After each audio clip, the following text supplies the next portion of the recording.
अस्सलामुअलैकुम नाज़रीन, मैं मोहम्मद असलम हुसैन सियासत की खबरों में आप सबका इस्तकबाल करता हूँ। आज 20 मार्च 2024 है। इस्लामिक तारीख के हिसाब से आज 9 रमज़ान मुबारक 1445 हिजरी है। पेश है आज की कुछ अहम खबरें। 19 अप्रैल को होने वाले लोकसभा इंतखाबात के पहले मरहले के लिए नामजदगी का अमल आज चारशुम्बे से शुरू हो गया। पहले मरहले में 17 रियासतों और 4 मरकज के ज़ेर इंतजाम इलाकों में फैली 102 लोकसभा सीटों पर पोलिंग होगी। पहले मरहले के लिए कागजात नामजदगी दाखिल करने का आखिरी दिन 27 मार्च है। कागजात नामजदगी की जांच पड़ताल 28 मार्च को होगी और उम्मीदवार वापस लेने की आखिरी तारीख 30 मार्च है। वोटों की गिनती 4 जून को होगी। इंतखाबात कमीशन ने कहा है, पहले मरहले में तमिलनाडु की 39, राजस्थान की 12, उत्तर प्रदेश की 8, मध्य प्रदेश की 6, उत्तराखंड, आसाम और महाराष्ट्र की 5-5, बिहार की 4, मगरबी बंगाल की 3 सीटों पर वोटिंग होगी। अरुणाचल प्रदेश, मणिपुर, मेघालय में 2-2 नशिस्तें और छत्तीसगढ़, मिजोरम, नागालैंड, सिक्किम, त्रिपुरा, अंडमान और निकोबार, जम्मू कश्मीर, लक्षद्वीप और पुडुचेरी में 1-1 नशिस्त पर इंतखाबात होंगे। उत्तर प्रदेश के 8 पार्लिमानी हलकों सहारनपुर, कैराना, मुजफ्फरनगर, बिजनौर, नगीना, मुरादाबाद, रामपुर और पीलीभीत में पहले मरहले में वोट डाले जाएंगे। इस खबरनामे को MS एजुकेशन की जानिब से स्पॉन्सर किया जा रहा है। Ignite your child's creativity at MS Creative School. Our innovative approach towards learning involves making mind maps and thematic diagrams for better understanding. Structured learning, while fostering collaboration, empowers our students to learn better. Enroll your child for this journey of academic excellence. रियासत उत्तराखंड में एक बार फिर मुसलमानों के खिलाफ नफरत अंगेज मुहिम छेड़कर पथुरागढ़ के धारचोला इलाके के ताजिरों की यूनियन ने 51 मुस्लिम ताजिरों का रजिस्ट्रेशन मनसूख कर दिया। यूनियन ने इन्हें बैरूनी करार देते हुए इन पर गैर कानूनी सरगर्मियों में मुलविस होने का इल्जाम आयद किया है और तिजारत बंद करके वापस जाने की हिदायत दी है। ये सब फरवरी में बरेली से ताल्लुक़ रखने वाले मुस्लिम नौजवान के साथ गैर मुस्लिम लड़की के फरार हो जाने के मामले को जवाज बनाकर किया जा रहा है। धारचोला व्यापारी मंडल की कार्रवाई की वजह से 51 दुकानदार गुज़िश्ता कई दिनों से अपनी दुकान नहीं खोल सके हैं। अहम बात यह है कि लड़की के फरार होने के मामले में पुलिस ने मुलजिम इरफान को गिरफ्तार करने के बाद नाबालिग को बाजियाब भी कर लिया है। ताहम इसको बुनियाद बनाकर इलाके में मुसलमानों के खिलाफ नफरत अंगेज मुहिम छेड़ दी गई है और अक़लियती तबके के अफराद को मुसलसिल निशाना बनाया जा रहा है।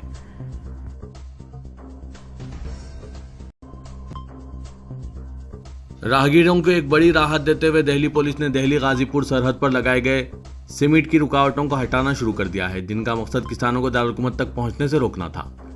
दिल्ली पुलिस ने कहा कि इससे शहरियों के लिए ट्रैफिक मामूल पर आएगी। दिल्ली में फरवरी के पहले हफ्ते में किसानों के दिल्ली चलो एहतजाजी मार्च का ऐलान करने के बाद गाजीपुर सरहद पर फ्लाईओवर के नीचे सड़क के दोनों तरफ रुकावटें खड़ी कर दी गई थी ताकि किसानों को ट्रैक्टरों के जरिए कौमी दारुल-हुकूमत दिल्ली में जाने से रोका जा सके। आज चारशुम्बे की सुबह पुलिस ने दिल्ली गाजीपुर सरहद पर लगे रुकावटों को हटाना शुरू कर दिया है। सुप्रीम कोर्ट ने मरकज से कहा है कि वो CAA पर अमलावरी पर हुक्म इल्तवा जारी करने से मुतालिक दरख्वास्तों पर 3 हफ्तों के अंदर जवाब दाखिल करें। इन दरख्वास्तों में कहा गया है कि 2019 के शहरियत तरमीमी कानून की दस्तूरी हैसियत के बारे में फैसले तक इस कानून पर अमलावरी पर रोक लगाई जाए। ताहम सुप्रीम कोर्ट ने शहरियत तरमीमी कानून यानी CAA को नाफिजुल अमल बनाने वाले क़वायद पर अमलावरी पर रोक लगाने से इनकार कर दिया, जैसा कि कई वकला ने दरख्वास्त गुजारों की जानिब से पेश होते हुए ख्वाहिश की थी। मरकज ने चीफ जस्टिस DY चंद्रचूड़ की ज़ेर क़यादत बेंच से कहा कि शहरियत तरमीमी कानून यानी CAA किसी भी शख्स की शहरियत छीनता नहीं है। बेंच ने, जिसमें जस्टिस JP पारदीवाला और जस्टिस मनोज मिश्रा भी शामिल थे, क़वायद पर अमलावरी पर हुक्म इल्तवा जारी करने 20 दरख्वास्तों पर मरकज को नोटिस जारी की, जिस पर 3 हफ्तों के अंदर जवाब देना है। बेंच ने मामले पर समाअत 9 अप्रैल तक मुलतवी करते हुए कहा कि हम फिलहाल कोई ख्याल जाहिर नहीं कर रहे हैं, हमें दरख्वास्त गुजारों को सुनना है।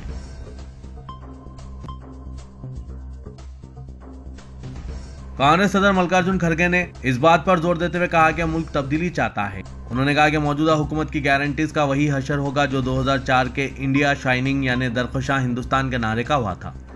Congress working committee CWC meeting से खिताब में उन्होंने तमाम पार्टी कायदीन और वर्कर से कहा कि वो पार्टी के इंतखाबी मंशूर में उठाया गया हर मसला हर देहात, हर टाउन और हर घर तक पहुंचाए।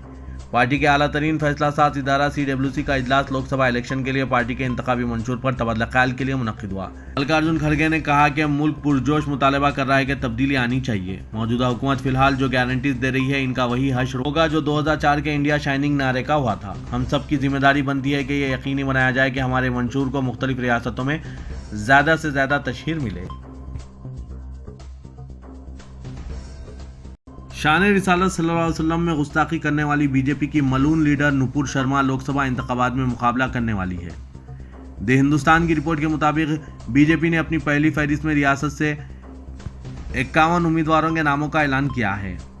अब बकिया बचे हुए उम्मीदवारों को लेकर पार्टी मौका देने वाला फैसला कर सकती है। जराये के मुताबिक रायबरेली से मेरठ तक पार्टी कई नए चेहरों पर दाव लगाने की तैयारी में है। गांधी खानदान का गढ़ रायबरेली से बीजेपी गुस्ताख रसूल नुपुर शर्मा को टिकट दे सकती है, तो मेरठ से कुमार विश्वास को टिकट देने की कयासारियां की जा रही है। इसके अलावा बृजभूषण सिंह का टिकट कट सकता है। सोशल मीडिया पर कयासारियां हो रही है कि अगर प्रियंका गांधी अपनी वालिदा की जगह रायबरेली से खड़ी होती है तो BJP high profile Nupur Sharma को टिकट दे सकती है। माजरे के साल 2015 में नुपुर शर्मा ने एक टीवी शो के दौरान शान रिसालत सल्लल्लाहु अलैहि वसल्लम में गुस्ताखी की थी। मलून नुपुर शर्मा के खिलाफ मुसलमानों में पाई जा रही शदीद बरहमी को देखते हुए बीजेपी ने इसे पार्टी से मुअत्तल कर दिया था। अब ताज़ा तौर पर इत्तलात है कि नुपुर शर्मा रायबरेली से इंतखाबात में हिस्सा ले सकती है और बीजेपी इसे अपना उम्मीदवार बनाएगी। दिल्ली की एक अदालत ने दिल्ली के इंदरलोक इलाके में एक अवामी मुकाम पर नमाज पढ़ते हुए मुसलमानों को लात मारने वाले पुलिस एहलकार के वाक़े पर रिपोर्ट तलब की है। बार एंड बेंच की रिपोर्ट के मुताबिक अदालत ने मुतालिका जिला पुलिस कमिश्नर को वाक़े के हवाले से एक रिपोर्ट दर्ज करने को कहा है। 30 हज़ारी कोर्ट ने हुक्म दिया है कि केस की अगली समाअत पर 1 मई तक कार्रवाई की रिपोर्ट पेश की जाए। महाराष्ट्र में एनसीपी बनाम एनसीपी मामले पर समाअत करते हुए सुप्रीम कोर्ट ने अजित पवार ग्रुप को एक झटका दिया है। कोर्ट ने इसे अदालत का फैसला आने तक इंतखाबी निशान घड़ी इस्तेमाल करने की इजाज़त तो दी, मगर इस शर्त के साथ कि वो अवामी सतह पर इसका ऐलान करें कि बतौर इंतखाबी निशान घड़ी का इस्तेमाल अदालती फैसले से मशरूत है। इतना ही नहीं, इस ज़िमन में सुप्रीम कोर्ट का फैसला आने तक अजित पवार ग्रुप को अपने हर इश्तिहार में, चाहे वो प्रिंट मीडिया में हो या इलेक्ट्रॉनिक मीडिया में, घड़ी के निशान के साथ ये ऐलान भी छापना होगा कि ये इंतखाबी निशान का इस्तेमाल अदालत के हतमी फैसले से मशरूत है। जस्टिस सूर्यकांत और जस्टिस KV विश्वनाथन पर मुश्तमिल सुप्रीम कोर्ट की 2 रुकनी बेंच ने यह उबूरी हुक्म एनसीपी शरद पवार ग्रुप की इस पिटीशन पर दिया है, जिसमें अजित पवार के क़ैमे को असल एनसीपी तस्लीम करने के इलेक्शन कमीशन ऑफ इंडिया के 6 फरवरी के फैसले को चैलेंज किया गया। कोर्ट ने अजित खैमे को असल एनसीपी करार देने के इलेक्शन कमीशन ऑफ इंडिया के जवाब पर भी सवाल उठाए हैं। शायर ने चीफ इलेक्शन कमिश्नर को शिकायती खत भेजा है। खत के जरिए बीजेपी के अब की बार 400 पार नारे पर तनाज़ा खड़ा हो गया। इनका कहना है कि यह नारा इस नज़्म से चुराया गया है जो उन्होंने 2019 में सोशल मीडिया पर पोस्ट की थी। उन्होंने इस नारे पर पाबंदी लगाने का मुतालबा किया। मामला भोगांव थाने इलाके के कमालपुरा गांव का है। गांव के शायर उबद बिहारी मिश्रा ने चीफ इलेक्शन कमिश्नर को शिकायत भेजी है। उन्होंने कहा कि 2019 में उन्होंने अपने फेसबुक अकाउंट से एक नज़्म पोस्ट की थी।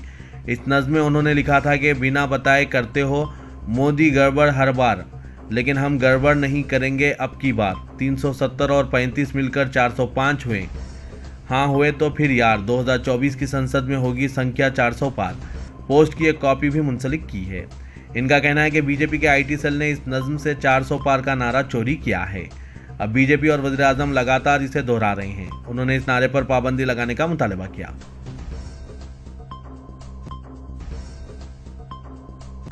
उत्तर प्रदेश में शहरियत तरमीमी कानून यानी CAA के खिलाफ एहतजाज करने वाली ख़वातीन को नज़रबंद रखा गया है। 2019 और 2020 के दरमियान CAA के खिलाफ ज़बरदस्त एहतजाजी मुजाहरे में हिस्सा लेने वाली ख़वातीन को मुबैना तौर पर नज़रबंद कर दिया गया। कुछ मुजाहिरीन ने बताया कि 11 मार्च को शहरियत तरमीमी एक्ट का नोटिफिकेशन जारी होने के बाद से हर रोज़ पुलिस इनके घर के चक्कर काट रही है। वहीं पुलिस ने बताया कि इलाके में अमन व अमान बरकरार रखने के लिए कुछ मुजाहिरीन के घरों के बाहर पुलिस को तैनात किया गया है।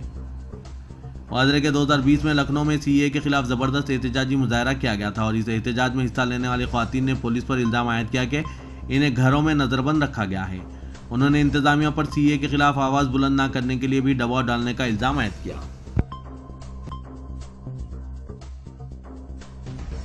तेलंगाना में लोकसभा चुनाव की तैयारियों के तहत चीफ इलेक्टोरल ऑफिसर विकास राज ने सियासी पार्टियों और राय दहिंदों के लिए रहनुमाना खतूत जारी किए हैं। चीफ इलेक्टोरल ऑफिसर विकास राज ने बताया कि 17 लोकसभा नशिस्तों के अलावा सिकंदराबाद कंटोनमेंट असेंबली नशिस्त के ज़मनी चुनाव के लिए 13 मई को रायदही होगी और 4 जून को नताइज का ऐलान किया जाएगा। उन्होंने कहा कि इंतखाबी ज़ाब्ता अखलाक पर सख्ती से अमलावरी की जाएगी और राय दहिंदों में बड़े पैमाने पर रायदही में हिस्सा लेने के लिए शऊर बेदारी मुहिम चलाई जा रही है। गुज़िश्ता 2.5 सालों में तेलंगाना में तकरीबन 30 लाख नकली वोटर्स के नाम फहरिस्त राय दहिंदगान से हज़फ किए गए। गुज़िश्ता साल फहरिस्त राय दहिंदगान से 8,58,000 नकली और बोगस नाम हज़फ किए गए। इनमें से ज़्यादातर नाम ग्रेटर हैदराबाद और रियासत के शहरी इलाकों से हैं। विकास राज के मुताबिक ज़्यादातर राय दहिंदों ने रिहाइश की तब्दीली के बाद अपने एड्रेस को अपडेट नहीं किया, जिसके नतीजे में नामों को हज़फ किया गया है।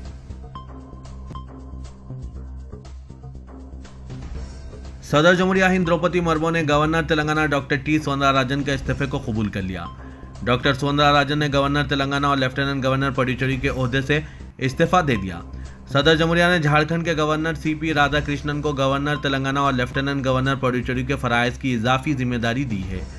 दोनों रियासतों के लिए मुस्तकिल गवर्नर के तकर्रुर तक CP राधाकृष्णन खिदमात अंजाम देंगे। सदर जमहूरिया की जानिब से जारी करदा इलामिया के मुताबिक इजाफी जिम्मेदारी का आगाज जायजा हासिल करने से शुमार किया जाएगा। इसी दौरान CP राधाकृष्णन ने गवर्नर तेलंगाना और लेफ्टिनेंट गवर्नर पुडुचेरी की इजाफी जिम्मेदारी दिए जाने पर मसरत का इजहार किया। उन्होंने सदर जमहूरिया द्रौपदी मुर्मू, वज़ीर-ए-आज़म नरेंद्र मोदी और मरकजी वज़ीर दाखिला अमित शाह से इजहार तशक्कुर किया, जिन्होंने आबाई रियासत में खिदमत अंजाम देने का मौका फराहम किया है। तेलंगाना के अजला में गुज़िश्ता 3 दिन से जारी मुसलसिल हल्की और तेज़ बारिशों के नतीजे में तेलंगाना के बेशतर अजला में आम, जाम, मकई के अलावा दीगर फसलें तबाह हो चुकी है और तेलंगाना के कई अजला से काश्तकारों ने गैर मौसमी बारिश के सबब फसलों को हो रहे नुकसानात से वाकिफ करवाते हुए कहा कि अचानक होने वाली इस गैर मौसमी बारिश के नतीजे में तैयार फसलें तबाह होने लगी है और मुसलसिल तेज़ हवाओं और गरज चमक के साथ बारिश के नतीजे में खड़ी फसलों को नुकसान हो रहा है। जबकि सिद्दीपेट में शदीद ज़ालाबारी के नतीजे में 10वीं का एक तालिब इल्म हलाक हो गया। तेलंगाना के अजला मंचिर्याल, निर्मल, आसिफाबाद, आदिलाबाद, सरसला, जगतियाल, निज़ामाबाद, करीमनगर और पेद्दापल्ली में फसलों को नुकसान की इत्तलात मौसूल हुई है और कहा जा रहा है कि आइंदा 2 दिन बारिशों का सिलसिला जारी रहने की सूरत में फसलें मजीद मुतासिर होंगी। सदर कुल हिंद मजलिस इत्तेहादुल मुस्लिमीन और रुकन पार्लियामेंट हैदराबाद असदुद्दीन ओवैसी ने कहा कि 2019 में 19 लाख लोग आसाम में सुप्रीम कोर्ट की निगरानी में मुनक्किदा NRC में शहरियत के दायरे से बाहर हो गए। इनके साथ क्या किया जाएगा, इस पर इंतजामिया की जानिब से कोई फैसला नहीं किया गया। अब शहरियत के इस कानून पर मुल्क भर में अमल आवरी की इजाज़त दी जा रही है। ये ऐसा ही है जैसा कि फायरिंग स्क्वाड के रूबरू लोगों को कतार में खड़ा कर दिया जाए और ये कहा जाए कि ऐसे तमाम अफराद जिनका ताल्लुक फलां मजहब से नहीं है कतार से बाहर निकल सकते हैं। तासुब की यही वजह है। इस कानून पर अमल आवरी के बाद अब गैर मुस्लिम अफराद जो NRC से बाहर हैं, इनकी दरख्वास्तों पर CA के तहत शहरियत देने की कार्रवाई शुरू हो सकती है, जबकि सिर्फ मुसलमान ही इस तरीक़ेकार से बाहर रह गए हैं। अब सरकारी इंतजामिया की कार्रवाई सिर्फ एक खास बरादरी और एक खास मजहब की सिमत होगी। असदुद्दीन ओवैसी सदर मजलिस ने आज सुप्रीम कोर्ट की जानिब से CA कानून के खिलाफ दायर करदा दरख्वास्तों पर मरकजी हुकूमत को नोटिस जारी करने पर सोशल मीडिया प्लेटफॉर्म X पर अपने पोस्ट में इन ख्यालात का इजहार किया। ओवैसी ने अदालत में अपने वकील की जानिब से बहस में जो बातें कही गई, इन बातों को सोशल मीडिया प्लेटफॉर्म X पर पोस्ट किया। सुप्रीम कोर्ट में ज़ेर दौरान इस मुकदमे में असदुद्दीन ओवैसी सदर मजलिस भी एक फरीक है। सदर मजलिस की जानिब से सुप्रीम कोर्ट में एडवोकेट निज़ाम पाशा और शमशाद एडवोकेट पैरवी कर रहे हैं। तेलंगाना की चीफ सेक्रेटरी शांति कुमारी ने कहा है कि रवां गर्मा सीजन के दौरान पीने के पानी का कोई मसला नहीं है और रियासत के ज़खायर में दरकार पानी दस्तियाब है। रियासत में पीने के पानी की सरबराही की सूरत हाल पर ओहदेदारों के साथ एक जायजा इजलास मुनक्किद करते हुए चीफ सेक्रेटरी ने कहा कि मरम्मत के काम जंगी बुनियादों पर किए जाएंगे और पीने के पानी की सरबराही जारी रखी जाएगी। उन्होंने वजाहत की कि ग्रेटर हैदराबाद में दरकार पानी सरबराह किया जा रहा है और अगर कोई जायद वाटर टैंक्स की ख्वाहिश कर रहे हैं तो इन्हें ये टैंक्स फराहम किए जा रहे हैं। उन्होंने कहा कि पानी की सरबराही के ताल्लुक से परेशान होने की कोई ज़रूरत नहीं है क्योंकि रियासत के तमाम ज़खायर में पानी दस्तियाब है और गर्मा के सीज़न में पीने के पानी की सरबराही के तमाम इक़दाम किए जा रहे हैं। Commissioner police Hyderabad Srinivas Reddy IPS ने लोकसभा के मुजविज़ा इंतखाबात की तैयारियों के ताल्लुक से सिटी पुलिस के तमाम शोबों के तमाम ओहदेदारों के साथ एक वीडियो कॉन्फ्रेंस मुनक्किद की, जिनमें कांस्टेबल से लेकर एडिशनल कमिश्नर पुलिस रुतबे के ओहदेदार शामिल थे। कमिश्नर पुलिस ने इंतखाबात के सिलसिले में तैयारियों पर तबादला ख्याल किया। के श्रीनिवास रेड्डी ने कहा कि इंतखाबी ज़ाब्ता अखलाक नाफिज हो गया और खिलाफ वर्जी पर कानूनी कार्रवाई की जाएगी। उन्होंने नकद रकम, शराब, मंशियात, तहाइफ वगैरह की जब्ती के कामों में बेहतरी पैदा करने की हिदायत की और कहा कि नाकाबिल ज़मानत वारंट्स की तामील के कामों में भी तेज़ी पैदा की जाए। उन्होंने कहा कि इंतख़ाबात के इख्तिताम तक लाइसेंस याफ्ता हथियार रखने पर इम्तना आयद किया गया है, इस पर सख्ती के साथ अमल आवरी की जाएगी। उन्होंने तमाम अहदेदारों को हिदायत दी कि वो इंतख़ाबात से मुतालिक मुख्तलिफ इजाज़तनामों के लिए सुविधा पोर्टल पर सियासी जमातों की जानिब से मौसूल होने वाली दरख्वास्तों की मुकर्ररा वक्त में यकसुई करें।